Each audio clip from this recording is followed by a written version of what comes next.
This episode is brought to you by Peloton.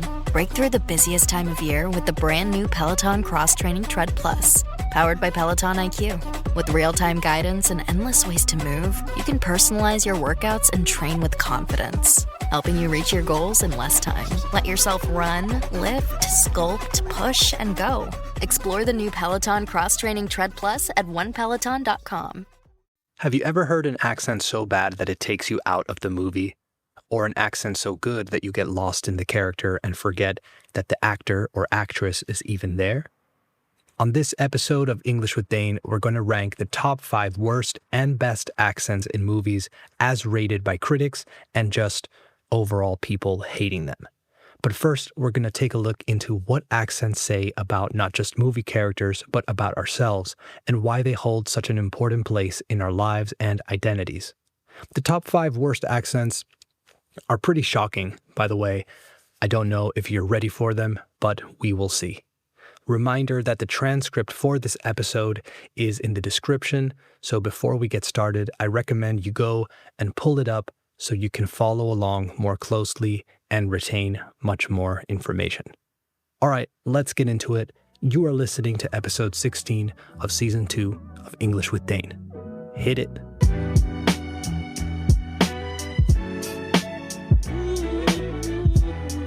Okay, we have officially started the show, so let's talk accents. Accents are really central to our identities, right? They are a window into who we are, and that's why they mean so much. Your accent can reveal a lot about your life, where you're from or grew up, if you grew up in the city or in the country, your ethnic and cultural background, your level of education at times, your group identity, your migration history, how you see yourself, and more. Whether we know it or not, from the moment we hear someone speak, our brains are working a mile a minute to categorize them. It turns out that our brains are hardwired for accents. Historically and evolutionarily, detecting who speaks like us is a survival mechanism. Speaks like us means this person is one of us. It triggers a sense of safety and shared identity. Our brain says to us, okay, this is a potential ally. Have you ever been in a foreign country, maybe across the world, and you hear someone speak not just in your language, but in a familiar accent? Doesn't it feel incredible? Especially if you've been traveling for a while. It's like this feeling washes over you that feels like you're not alone. I know that sounds dramatic, but I think it's pretty spot on. Like someone from Madrid, let's say, is walking down the street and hears someone with a strong Catalan accent. They might think to themselves, estos catalanes, no sé, maybe, probably. But if that same person has been in St. Petersburg for the last 3 weeks and hears that same person saying that same thing in the same accent, his heart would light up and would feel like a little bit of home is there with him. Guaranteed. Accents are a shared thing. The influence that the film industry has had on the world is undeniable, right? It has helped shape our culture while also being shaped by it. This is an interesting feedback loop, que se retroalimentan. It's a feedback loop. A well-known American film historian called Robert P. Kolker talks about this loop and says filmmakers create the stories that ripple through culture, but audiences aren't just passive. They absorb, they react, they remix, and reflect those narratives back into the world. That response then influences what stories get told next. To ripple through is un gran phrasal verb. It's very visual. A ripple, spelled R-I-P-P-L-E, is a small wave, una ola, a small wave or a series of waves on the surface of water that spreads outwards, hacia afuera, outwards, like when you drop a pebble into a lake and you see the waves. So stories that ripple through culture. It's actually a really beautiful visual. These stories that are told to us and that reach all around the world are filled with characters that we connect with. We love them, we hate them, we want to be like them. They become part of this shared perception of the world. The accents these characters have are a really powerful tool in terms of exporting identity and shaping our perspectives on entire groups of people. For example, during the Cold War, Russians were the bad guys in every Hollywood blockbuster, which meant that a big part of the world probably associated Russian accents with villains. This was, of course, a direct reflection of the times and a calculated move to deteriorate any positive perception of Russia in the eyes of the world, and a means to brainwash the American population into thinking that all Russians were bad people because, they were mad at each other. Actually, if you see a Soviet flag, you think villain, right? If you hear comrade, you think villain. If you think of the word mafia, you hear that New York Italian accent in your head, don't you? So if you hear the accent, you think mafia. Not because you took a linguistics class, but because you watched The Godfather, Goodfellas, Uno de los Nuestros, Casino, etc. This happened with Mexican, Colombian, and Latino accents in general, right? For a large portion of the world, they are, sadly, synonymous with narcos and drug cartels and violence. That's the power of identity exporting and accents. Stories get told, they ripple through culture, and then the culture reflects those stories and identities back. Actors often do a ton of work before attempting an accent that isn't their own, que no es el suyo, that isn't their own. They often work with dialect coaches for months to really polish, pulir, to really polish the vowel sounds, the rhythm, the mouth shapes, the intonation, the syllable stress, the transitions between words, the melody of an accent. It's a lot to consider, and it's something that can make or break the character. So now that we've set the tone and that you let me share my random thoughts on accents, let's take a look at some of the worst accent performances in film. So here's the top 5 worst ones. Again, according to critics, the internet, and also just me picking and choosing them. Number 5 is Jessica Simpson in The Dukes of Hazzard. This movie came out in 2005 and was the movie remake of the beloved action-packed show from the late 70s and 80s that people loved. Spoiler alert, this movie was not well received. So Jessica Simpson is supposed to have what's called a Southern drawl. Drawl spelled D-R-A-W-L, drawl. And it's a way of speaking slowly and stretching out vowel sounds, often associated with Southern U.S. English, though the word itself refers to the style, not a specific region. So drawl, in this case, Southern drawl. I'll play you the accent she was going for, and then the one we got. This is just a Southern girl. Do y'all not realize how silly y'all look accusing me of faking an accent just because I have all my teeth in my head and I'm not married to my brother? And here's Jessica Simpson. I'm gonna get those cops to follow me. When I do, you get in there and tow those cruisers out of the way. Excuse me, officers? My car broke down up the street there, and I was wondering if y'all could help me out. Oh, you're sweet. Okay, I feel like it's either way too much My car broke down up the street there. or way too little, like there's nothing there. I'm gonna get those cops to follow me. When I do, you get in there and tow those cruisers out of the way. But hey, she didn't do a terrible job overall. And this is harsh, es un poco duro, it's a bit harsh, but critics called Jessica Simpson's Southern accent the phoniest, el más falso, the phoniest, con PH, the phoniest Southern accent on screen. And what makes matters worse is that she is from Texas. She's from the South. What makes a Texan accent so distinct, by the way, is that twang. Twang is spelled T-W-A-N-G, twang, and refers to that like nasal resonant quality. You know, that exaggerated accent people put on to make fun of how Americans talk, like, oh, get my guns. That's twang.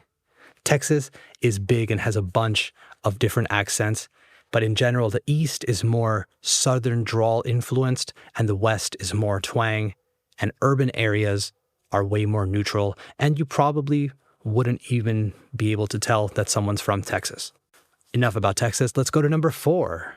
This one is terrible because of how little this man tried. Y mira que me cae bien, pero it's hard to defend this one. This one is Keanu Reeves in The Devil's Advocate, which came out in 1997. Al Pacino is in this movie too, and it's a horror movie, which means I haven't seen it. Apparently, it was a good movie, but the accent ruined it at times. Critics called his accent inconsistent, distracting, and questionable. I'm going to show you a real Northern Florida twang first, Northern Florida twang, and then you can hear Keanu's version. I was born and raised in Florida. A lot of people don't think Floridians have Southern accents. I've had a lot of people to tell me that they thought that I was from Texas. And now here's Keanu's masterpiece. Maybe down in Florida, you are the next big thing. This is New York. He polishes those shoes every night. He makes his own clothes. He may look like a brother with an attitude to you, but I see a man with a shotgun under his back. I don't like him.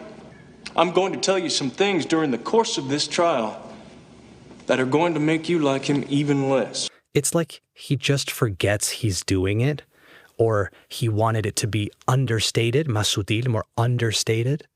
I think he's just not good at accents, but we love him anyway. Let's hear it again. I don't like him. I'm going to tell you some things during the course of this trial that are going to make you like him even less. Keanu is from Canada, by the way, in case you didn't know. Oh, and also born in Lebanon. There's a little tidbit for you. But yeah, terrible accent, my guy, but you are the best. Yes, thanks. All right, let's move on to number 3. This is Tom Cruise trying to just brute force his way to an Irish accent. This is from the 1992 movie Far and Away, Un Horizonte Muy Lejano, I think it was called here in Spain. He's supposed to be doing an Irish accent in the late 1800s, but I don't know what this is, but whatever it is, it's like he chose a few stereotypical sounds and then used those when he could, and then was just Tom Cruise for the rest. Critics called it one of the worst Hollywood Irish accents ever, and panned it as inconsistent, overly theatrical, and, quote, not even close. Here it is. Sounds divine and holy, Grace. We can share a pew, me and you. Toodaloo. Same to you. That's enough, Shannon. I don't even know what's going on. And listen to this one. It's every Tom Cruise character yelling, gritando. Every Tom Cruise character yelling. Say you like my hat. You're not. Say it. Yes, Tom, chill. Number 2 is one that hurts me every time I come across it, every single time. It's from Ocean's 11, which came out in 2001, and it's Don Cheadle's Cockney accent. So that traditional East London working class accent that you hear in like Guy Ritchie films. That's what he's supposed to be, something like this. Tommy persuaded me to keep the dog. I eventually agreed, as long as he took it to a vet. The vet found half an undigested shoe, a squeaky toy, and an 84-carat diamond lodged in its stomach. But instead, we got this. All right, chaps. Hang on to your knickers. You tossers! You had one job to do! Hang on, are you accusing me of booby-trapping? It'll be nice working with proper villains again. That one is pretty rough. It's just such a shitty attempt. It's so bad, it's like he's making fun of it. If you were wondering, critics called it distracting and cringeworthy. And while rough, I think it's fair because it does make me cringe. And if you were also wondering, Don Cheadle was not born in the UK. He's from Kansas and was raised in Denver. And finally, number 1. And again, my heart breaks. But we have to be fair. It's our boy again, Keanu Reeves, in Bram Stoker's Dracula from 1992. Keanu attempts a Victorian-era English accent, and it's just nothing. Again, bear in mind that this movie came out 5 years before The Devil's Advocate. So when they hired him for The Devil's Advocate, they knew from this one already that Keanu couldn't do accents and still cast him. Insane decision. Here's some Victorian-era type accents from Downton Abbey, para que te ubiques. It's a more modern version of the Victorian-era accent, but you get the gist. If we don't respect the past, we'll find it harder to build our future. Where did you read that? I made it up. I thought it was rather good. It's too good. The one thing we don't want is a poet in the family. And here's our boy, Keanu. I've seen many strange things already. Bloody wolves chasing me through some blue inferno. Yes, sir. I will give it my full attention. All right. I have offended you with my ignorance, Count. It's tough. He just speaks in his accent and then says already in a really posh accent. Things already. And then keeps talking normally and then says inferno. I don't know, it sounds so shitty and off. Si algo está off con doble F es como que no está funcionando. I know that's not a very technical analysis, but it's just not passing the ear test. Let's hear it again, and this time I want you to listen to when he says bloody wolves, because you can't tell me that's not just him saying it. Bloody wolves chasing me through some blue inferno. Bloody wolves. Let's see what critics and spectators had to say about Keanu's performance. So his accent was ranked as one of the top 10 worst accents of all time, and it has been called things like, quote, a literal horror show, abysmal, and spoiled the movie. To be fair, that did weigh in when deciding to put him at number 1. To weigh in means to factor in or to take something into account. So I did factor that in. It's the main character of the movie, and he's ruining it. Don Cheadle's character is secondary, so you can just ignore him and enjoy the movie. So I feel like this Keanu performance was deserving of the number 1 spot. Also, I think the fact that it's like actual bad acting makes the accent seem worse, if that makes sense. Keanu Reeves is the most successful bad actor in the history of cinema. I really think so, and I'm a fan, but let's be real. So that's the list. Let me know if you disagree with the positioning or if I forgot someone. Was there someone you were expecting to be on the list that wasn't? Let me know in the comments or write to me at English with Dane on Instagram or TikTok. I hope you enjoyed this accent deep dive and it gave you something to think about. Send this episode to someone who you think would enjoy it. Follow English with Dane on Spotify and all of that stuff. Have a good week. Talk soon. Later.